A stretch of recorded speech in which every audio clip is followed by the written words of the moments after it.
മണി രണ്ടടി.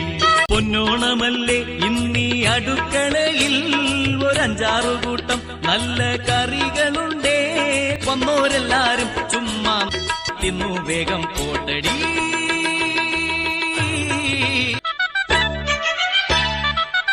ഓണനാളിന്റെ സൽക്കാരമെല്ലാം ഇന്നും എന്നോർമ്മയായി. നാടൻ പാട്ടിന്റെ സംഗീതമെല്ലാം വെസ്റ്റേൺ സംഗീതമായി. ഇന്നൊരുത്തനോണമുണ്ടുറങ്ങുവാൻ കൈവിറച്ചു കൈനിറച്ചും തെണ്ടണം. ഇന്നൊരുത്തനോണമുണ്ടുറങ്ങുവാൻ കൈവിറച്ചു കൈനിറച്ചു തെണ്ടണം. എന്തോ മോളെ നന്ദിനി, നീ നോക്കടി നേരം മണി രണ്ടടി.